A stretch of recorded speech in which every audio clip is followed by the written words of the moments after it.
29/2/92 अणानुष्ठानिक शिक्षा केन्द्र में प्रथम कार्यकाल कली। से कार्यकाल भितर पांडीडुंगरी रे विभिन्न आज्ञा एवं विभिन्न छात्र महल, शिक्षक महल एवं अभिभावक महल भितर मुझे जनाशुना। तार संगे गाँव अनेक विकासमूलक कार्य मुई सामिल थी। तापर मुई 2 वर्ष तो पूरा नुहे, गोटे वर्ष उपरे 2 वर्ष भितर रिटेन हेली। रिटेन हला परे सामाजिक काम रे व्यस्त रही। तार परे परे पुणी मुई 12/2/2002 रे पुणी नियुक्ति पाइली ईजीएस केन्द्र रे एवं ईजीएस केन्द्र डुमेरपाली रे दीर्घ 6 वर्ष पर्यंत काम कली। से 6 वर्ष मध्य बहुत जनाशुना थी।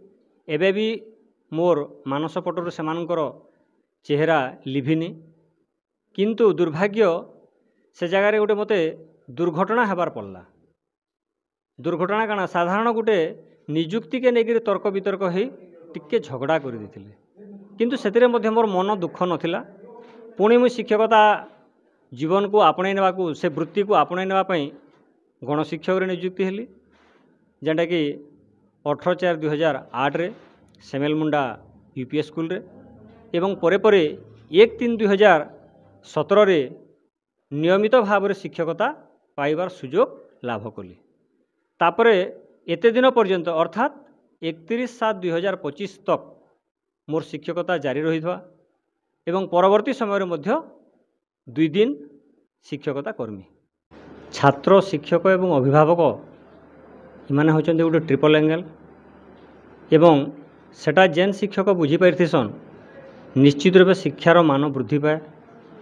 शिक्षार मान वृद्धि पाए अर्थात शिक्षकतांकर सम्मान मध्य वृद्धि पाए। मोर बुझबार रे मोर शिक्षकता जीवन भितर मु निहाती भावे माने वर्तमान भी छात्र छात्री एवं अभिभावक मानकर मन भितर बंची रही है। मोर आगुरी भी लक्ष्य अच्छे एवं छुआ मान को भी मैं वर्तमान कथा देछे गोटे सप्ताह मध्य निश्चित भावे निश्चित 2 दिन सेमान कर लगे मुझे टाइम देमी, जहाँ मोर द्वारा हो पारबा ताके मैं तुलामी। आज आमर सेमेलमुंडार आज्ञा जनकर एक्स कैडर शिक्षक विधायक अवसरकालीन संवर्धना सभा थिला। आम ए एक्स कैडर माने तो आपण मैंने भी जानते तांकर टाइम टू टाइम जेनसी भी फाइनेंशियल अपग्रेडेशन करुछन कि बेनिफिट जेनटा गवर्नमेंट दौन आम ब्लॉक प्रशासन टाइमली सबू शिक्षक रिटायर्ड है पर देवार लगे एका चेष्टा करूँ। आउटा निहाती भाव में इन टाइम सब दिहबा जेनसी भी फाइनेंशियल बेनिफिट गवर्नमेंट दौसी। नरमामुंडा यूपी स्कूल एक्स टीचर शब्द थी बर्तमान मु मे रिटायर्ड करी। रिटायर्ड है सरकार जेन एनपीएस और यूपीएस लगे तो तार प्रति आमर लगी कौन प्रकार सुविधा ए पर्यंत नहीं करवार ताली।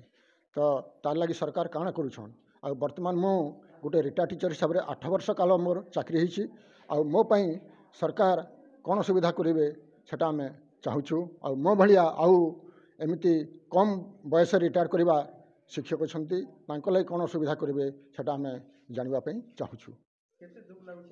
आपण शुणु तो सार एवं सरकार जेनता माने गोटे ओपीएस रिटायर कलापर प्रोविजनाल पेंशन पाचे से खुशी हो जाऊे। आम देखूँ माने माने ये हस्तर स्व माने मिछ हस्तर जाऊँ आमर किसी तो मैंने मिलनी आम लगे खड़ा हस्तर जाऊँ। सरकार के आम अनुरोध करुँ आमर बंचवा लगे आमर को स्वाभिमान स्वाधिकार अधिकार अच्छी बंचवार अधिकार अच्छी।